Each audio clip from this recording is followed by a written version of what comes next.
Tuleeko sullakin täältä viemäristä pahaa hajua ylöspäin? Haiseeko kylppäri tai vessan viemäri pahalle?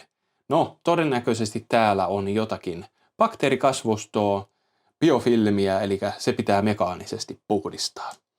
Ja tähän projektiin kannattaa ottaa vanha tiskiharja, pulloharja, astianpesuainetta ja itsellesi suojaksi vähän kumihanskaa.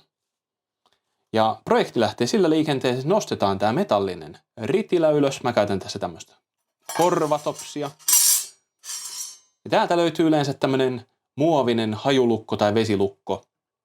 Eli jossakin ohjeessa mä oon nähnyt, että siinä kehotetaan vaan puhdistamaan tämä osa ja sitten ritilät paikoilleen, niin ei.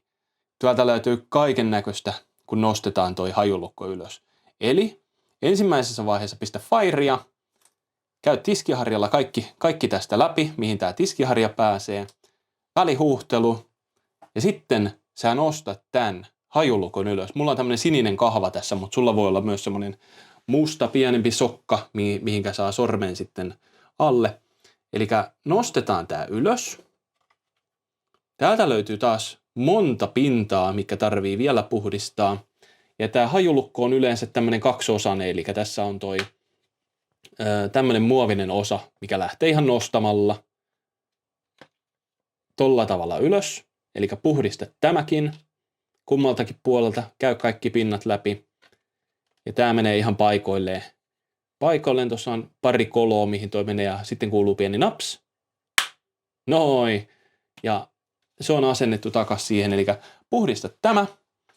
Sitten täältä sä saatat löytää jotakin, jos sulla on suihkussa kadonnut joskus jostain korviksesta tai kaulakorosta joku jalokivi, timantti tai vastaava, niin se löytyy yleensä ehkä täältä. Mulla siellä näkyy jotain hiekanjyviä, eli siellä on hiekkaa päässyt tippuun tohon.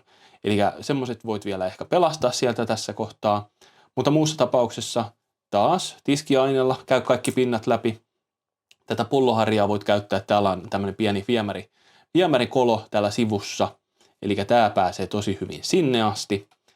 Ja sitten kun olet kaikki pinnat käynyt läpi, huuhdellut, sekannut, että kaikki näyttää hyvältä, niin sitten pistetään vaan osat takas paikoilleen. Eli tämä hajulukko menee yhdellä tavalla. Eli tuossa on mulla tässä mallissa 2 tuommoista koloa.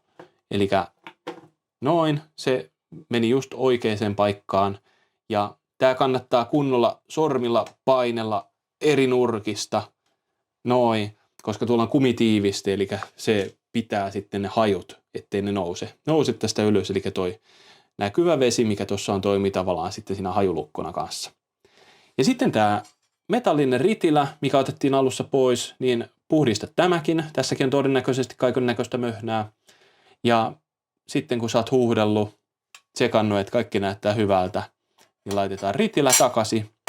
Heitetään itselle yläfemmat, että saatiin projekti tehtyä onnistuneesti läpi. Ja tässä kannattaa tehdä tämä ehkä 2 hengen taloudessa ehkä 6 kuukauden välein. Ja jossain 4 hengen taloudessa ehkä 3-4 kuukautta on se maksimiväli.